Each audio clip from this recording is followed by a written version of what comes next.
Bienvenue dans Startup Go, votre dose hebdomadaire d'inspiration entrepreneuriale. Aujourd'hui, nous partons à la rencontre d'un homme qui a non seulement créé un géant du covoiturage, mais qui est aussi un fervent défenseur de l'innovation française. Préparez-vous à embarquer dans l'aventure de Frédéric Mazala, le fondateur visionnaire de Blablacar, la licorne qui a été connectée à plus de 100 millions de personnes à travers le monde. De Nantes à la conquête de 22 pays, son histoire est une véritable aventure entrepreneuriale.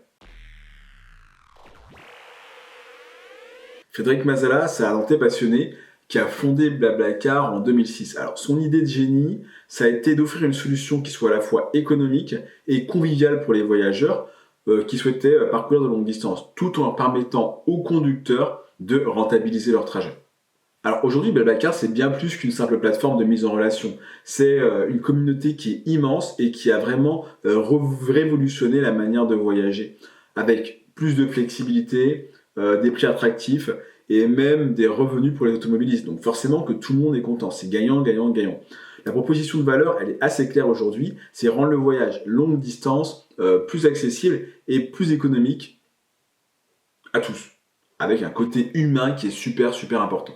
Alors je pense que vraiment leur force, ça a été de réussir à créer une vraie communauté humaine, d'accord, et surtout de gérer une logistique de millions de trajets finalement, à travers le monde. Donc ils se sont vraiment positionnés comme très humain, mais en même temps très technologiquement parlant, efficace et performant et pertinent. Je pense que bâtir une confiance au sein d'une communauté en ligne, ça a vraiment été pour eux leur plus grande difficulté et leur plus grand obstacle. D'accord ? Parce qu'effectivement, réussir à créer une communauté et à réussir à mettre en place un système de confiance, d'accord, pour aussi assurer la fiabilité des trajets et aussi la fiabilité des paiements, sans pour autant être là présent sur place, et de manière internationale et même au-delà des frontières, c'est vraiment là qu'effectivement on comprend la complexité de ce projet qui est de créer un service qui finalement est à très très grande échelle, assurer une logistique pour énormément de personnes et il faut quand même que les utilisateurs aient une vision assez claire et que ce soit sans faille,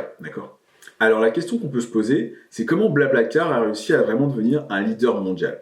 Je pense que le succès de Frédéric Mazala et de Blablacar repose sur une compréhension vraiment profonde des besoins des voyageurs et des conducteurs. Ils ont vraiment essayé de comprendre quel était le besoin et ils ont réussi à proposer une solution technologique avec une plateforme qui est très intuitive, qui est sécurisée et surtout avait déjà prévu, cette stratégie d'expansion à l'international très rapide. C'est plutôt audacieux pour une entreprise française de réussir à se projeter à l'international, mais ils ont très rapidement été une vraie alternative au transport en commun parce que c'était à la fois économique, c'est convivial et forcément ça a séduit des millions de personnes à travers le monde. Alors aujourd'hui, ils en sont mis.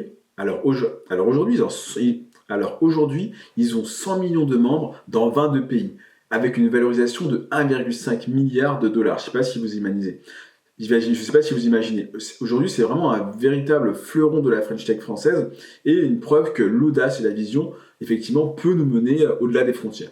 Alors, je pense que la leçon qu'on peut en tirer, c'est qu'il faut vraiment croire à son idée.